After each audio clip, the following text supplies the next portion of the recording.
In 2019, WeWork was worth $47 billion. By 2023, it was worth $44 million. Not billion, million. That's not a typo. That's a 99.9% collapse in just 4 years. At its height, WeWork looked like the future.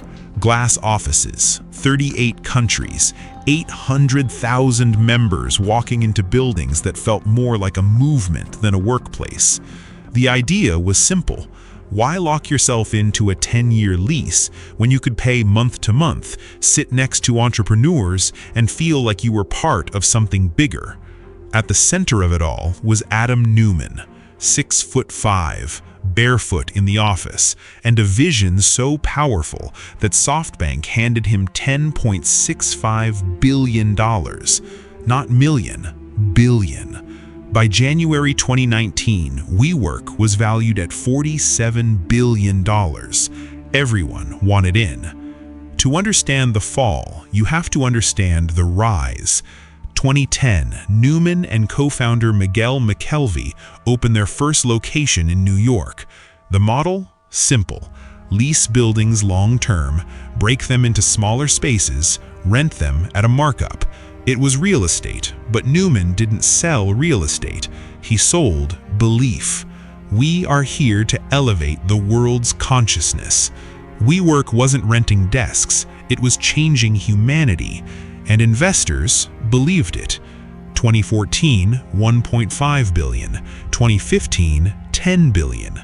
Then 2017, Masayoshi Son meets Neumann for just 28 minutes and writes a check for $4.4 billion. 28 minutes. That money didn't just fund WeWork, it funded something more dangerous, the belief that the rules didn't apply. August 2019, WeWork files for an IPO, and with it comes the S1 document.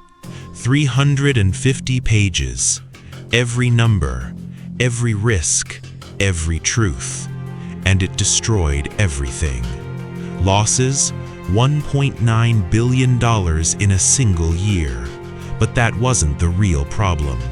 The real problem was Adam Neumann. He trademarked the word "we" and charged his own company $5.9 million to use it.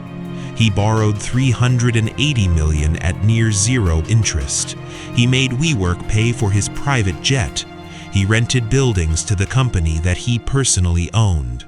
And then he sold $700 million of his own stock, while telling employees to hold theirs. The S1 wasn't a filing, it was a confession, and the market read every word. The reaction was instant. In just 33 days, WeWork's valuation collapsed from $47 billion to $8 billion. The IPO was dead. September 2019, Adam Neumann is removed as CEO. The company he built walks him out the door. His exit package? $1.7 billion. The employees? They got nothing. SoftBank steps in with $9.5 billion just to keep the company alive. 2,400 people laid off. Offices shut down. The community reduced to spreadsheets and severance emails. And here's the part nobody talks about. Adam Neumann walked away a billionaire. 2 years later, he raised another $350 million. A new company, new vision, same word, community. SoftBank lost around $14 billion, still investing, still writing checks.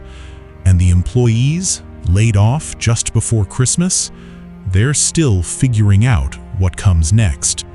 WeWork isn't just a story about one man's ego. It's a story about a system that rewards stories over substance, that values vision more than numbers, that hands out billions after 28 minutes in a room. And the question no one asked, what exactly were they paying for?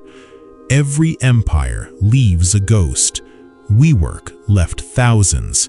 And if you want to understand how companies like Blockbuster, Kodak, and MySpace fell the same way, that story is coming next.